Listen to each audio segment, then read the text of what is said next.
มีแต่แซ่บอ่ะพี่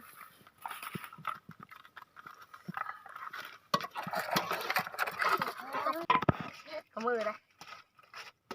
แต่ที่เอามือไม่ได้อย่ามันหมุนโลดแล้วเราไปทำมะแดงบ่มันมีวุ้นเนาะบอกคันเท่าโลเรื่อยๆแล้วครับ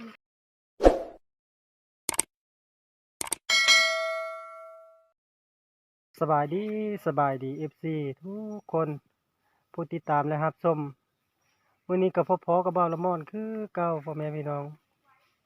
เช้ามื้อที่3เฮาอยู่ป่ากับทีมงานเฮาทีมงานขบสอนพี่น้องเอ้ยตอนนี้เฮาก็สิพาพี่พาน้องไปยามกลับเมื่อคืนนี้เฮามีได้ถ่ายพี่ให้น้องเบิ่งเพราะว่ามันขำแห้งพี่น้องเอ้ย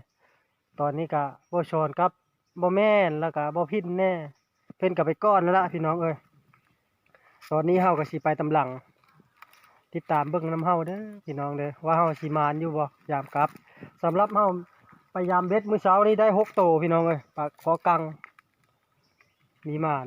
มีแต่ลูดก็มาแทนทีมงานเฮาล่ะพี่น้องเอ้ยเฮาก็สิได้เฮายามลางตะมิดพี่น้องเอ้ยว่ามันสิมานอยู่บ่รับเบิ่งรับชมนำเดียวไปเรื่อยๆเด้อพี่น้องเด้อทางตะมิดพี่น้องเอ้ยมันสิมานอยู่บ่โอ้โถถือละถือกระแตบอลน่ะถือกระแตแล้วพี่น้องเอ้ยถือกระแตแล้วช้อนถือกระแตพี่น้องเอ้ยลางแรกแห้งมานหากระทือได้นะกระแตโอ้เอามาแม่นมามานแล้วพี่น้องเอ้ยฮะถือกระแตหรือถือหนูพิน ไม่ต้องขาว มันต้องข่าวโอ้พินกับมานนะทำกาแฟแล้ว จะพลาดมันนะนี่เขาก็ยามกลับกันแล้วนะพี่น้องเลยกลับเกือบเช้าลางได้หนู2 ตัวหนูตัวนึงกระแตตัวนึงได้2 ตัวตอนนี้ก็เขาก็สิได้เมื่อบอนละพี่น้องเลยเฮ็ดครบเฮ็ดกินมื้อนี้เพราะว่ามื้อนี้เขาก็สิได้ลงเมื่อบ้านละพี่น้องเลยเขาก็สิได้เมื่อนะพี่น้องเลยนะหนูได้ตัวนึงกระแตได้ตัวนึงมื้อนี้นะชนประชนนะวิธีจักโตเจอจักหลางคือ5หลัง วิธีจักโตเลยจนเราเจอได้ถือ2 โตพี่น้องไงตอนนี้เฮาก็สิได้มื้อแล้วพี่น้องไงบ่อยู่บนเช้าแล้วล่ะหลังจากเฮามาแต่ยามกลับกันพี่น้องไงตอนนี้ก็ทีมงานเฮากำลังเฮ็ดอยู่โคกินอยู่แล้วล่ะหลังจากเฮากินข้าวกินน้ำแล้วเฮาก็สิได้เดินทางมื้อแล้วพี่น้องเอ้ยตอนนี้กำลังเฮ็ดอยู่โคกินอยู่ละว่าเป็นสิเฮ็ดกินไปแล้วแน่ไปเบิ่งน้ำเดียวพี่น้องแผ่ปลากังเอ็นแห้งพี่น้องเอ้ยปิ้งบ่ปิ้งกินปังข้าวเช้านี่ติกินแล้วมือแล้ว บาดแผลแล้วก็ใหญ่เนาะงามพอปะ น่ากินเลยเอ้า ทักมันนี่ปักคอกลางนะนี่อันนี้มันนั่นนะอันนี้สันจะขี่ไหมเนาะ งามอันนี้เอาไปปิ้งเอาไปปิ้ง มาลองปิ้งเค้กก่อน สิเฮ็ดเริ่มเมนูนะ ก้อย ปลาเฮาทะละตายก็สิเฮ็ดก้อยพี่น้องเอ้ยก้อยปลากัง ประกันวันละมอนบอก แต่อยู่บ้านเราเคยกินแต่ก้อยปลาคอมาป้าได้กินก้อยปลากังนะครั้งแรกในชีวิตนะพี่น้องเอ้ยสำหรับเฮาก็กินอาหารแปลกไปเรื่อยๆนะ จากเป็นช็อกเก็ตแล้วก็สิได้ซอยเอาชีนมันพี่น้องเอ้ยก็นำเอาไปก้อยหนูที่เฮาเชื่อกลับมาแล้วเฮาก็ได้จี้ไว้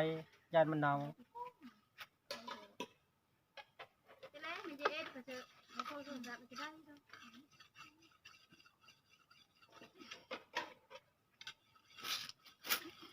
ถึงเมื่อไหร่เนี่ยคิดนะ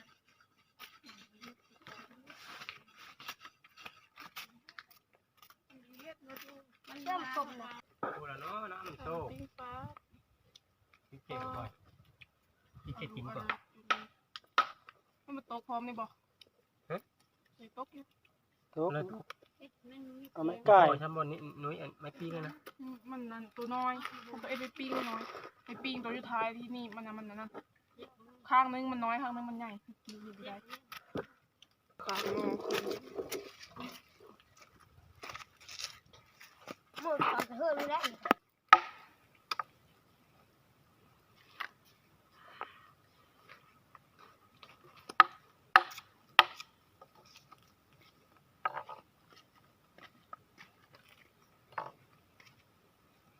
เหลือแต่ซอยอันนี้มันซอยเส้นปลา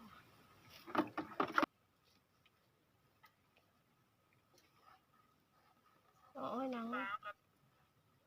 อาหนัง หนังมันนะมีออกก็ได้เอาไอ้เพื่อนเอาดูละ เอาวะ เอาดูละเอาดูละ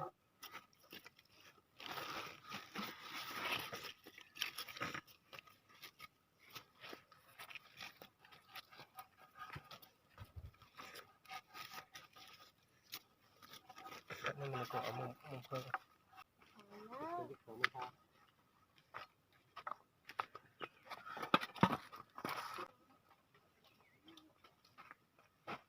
แม่นหมดอะไร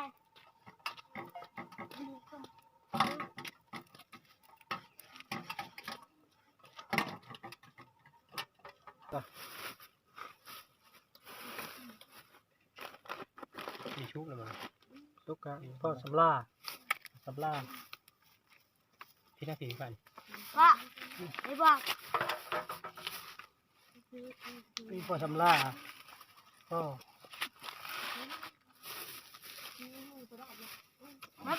ปิ้งปลาเอากันหลายอยู่ได้พี่น้องเอ้ยพอได้กินอยู่อันนี้คือต้มปลาต้มหัวปลาสาวๆเป็นสิเฮ็ดก้อย ส่วนเนื้อมันก็สิได้ก้อยนะโอ้มันก็ต้มเอาร้อย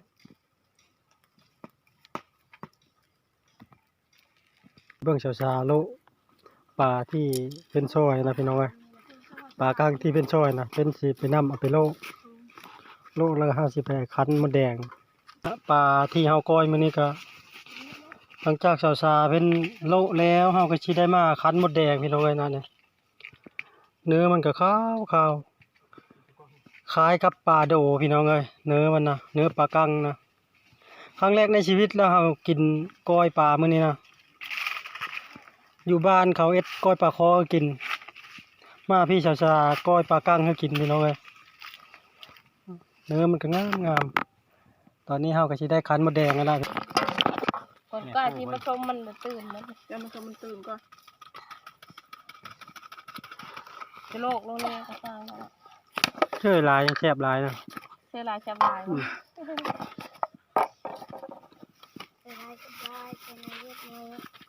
ทำความตัวชีวะไปเรื่องสกิลที่เราสบาย เกิดจะลายอย่างเข้มลายเลยจะลายลายจะน้อย ก็เป็นว่าอะไร ตีปรุงให้ชาปรุง ก้อยชมโก ทีแรกมันไม่ชอบครบเลย ต่อเหตุพอมันชมตื่นบ่ มาช่วยเพิ่มคนร้ายเนาะ ว่าหลายหอมเขาไม่แก่พร้อม หอมพุยขึ้นมาละ ก็ซุปกินได้ทุกคนกินเยอะนะว่า ชุกบ่นะแม่ ซิมบ่ แม่ชุกตัวบ่ กับข้าวเต็มไว้ชุกเต็มกันข้าวไว้ ชุก พี่พ่อป่ะ ดีพ่อป่า พี่พ่อป่า ปลาน้อยบ่ ปลาน้อยแซ่บละสำหรับก้อยปลากั้งพี่น้องเอ้ยหน้าตามันก็ออกแบบนี้ละแต่มันก็แซ่บอยู่ได้พี่น้องเอ้ยแซ่บ ชมอยู่กับเด็ดยังหรอพี่ดักเลยแม่เลยแหละ ต้ม น้ำบูมากโกกอ่ะมีไข่มันดิ ไข่มดแดง ไข่มดแดง น้ำคุณครับเนาะน้ำกระพุ้นเลยเนาะเป็นซีนขาวๆสิน้ำ ไข่มดแดงอ่ะ มีน้ำโซนแล้วกับกอยป่าเรียบร้อยไปเลย ต้มไข่ ตอนนี้ก็ของกินเท่ากับพร้อมเป็นที่เรียบร้อยแล้วพี่น้องเอ้ยตอนนี้ก็สายเติมละ10 โมง 11 โมงแล้วหลังจากเขากินข้าวแล้วเขาก็จะได้เดินทางเมื่อแล้วพี่น้องเอ้ยมาพี่น้องมากินข้าวกับทีมงานเฮา เอาผมนะแม่ จนมาสอนเพิ่นไปโคไม่ละ เป็นมีกินดิบพี่น้องอ่ะ เจ้าไอ้น้องกินนะฮะ ปลาชี้มันกินเนาะ อ่า เป็นปลาดี ส่วนเฮากินได้หมดเนาะ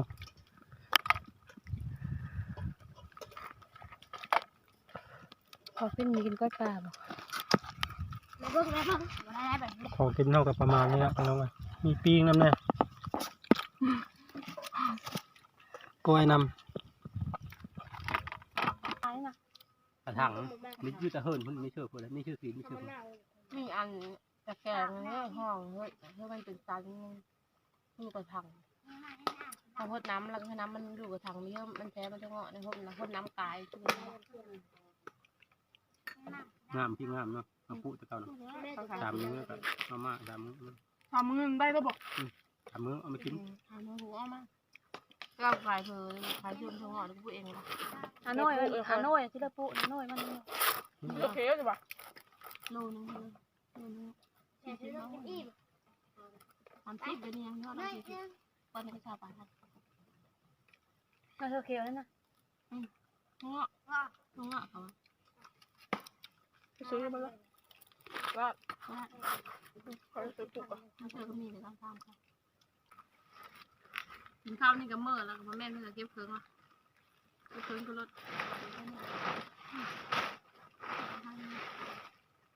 จุดนี้แห้งแล้วผมนะ ใช่แนวกินน้ำบัดเนี่ย มื้อละน้ำปะน้อง แนวอันตากินน้ำมานะ กินข้าวผมมาชมกันไอ้ของหายละหน้าคนรถผู้มอนฟาดหน้ากระตุก ถ้าพี่ชายยังครับ ทำไมเนี่ย อีสิตัดนะเด้เพิ่นเอาไปเถอะ มันจะต้องกินยังนี่จะกินได้เนี่ย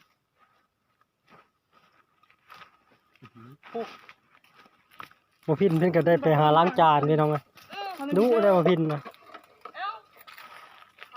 ส่วนสาว ต่อไป ๆเลือแต่สาวๆกินข้าวกัน เล่มกลาง ตอนนี้เฮาก็กินข้าวก็อิ่มเป็นที่เรียบร้อยแล้วทีมงานก็แต่ละคนก็ได้เก็บเครื่องขึ้นรถเป็นที่เรียบร้อยแล้วพี่น้องเอ้ยที่จัก 2-3 นาทีเฮาก็สิได้มื้อแล้วบัดนี้ล้างจัดของพี่น้องเอ้ยช่วงนี้ก็แดดพร ยกขึ้นมาตัวเนาะ สำหรับคลิปนี้ก็ถ้าที่มุกที่เจอก็อย่าลืมกดไลค์กดแชร์กดติดตามมาบ้านละม่อนเด้อพี่น้องพอเป็นกำลังใจให้คลิปต่อๆไปสำหรับคลิปนี้ก็จบเพลงตัวนี้ละคลิปหน้าก็พบพอกับบ้านละม่อนคือเก่า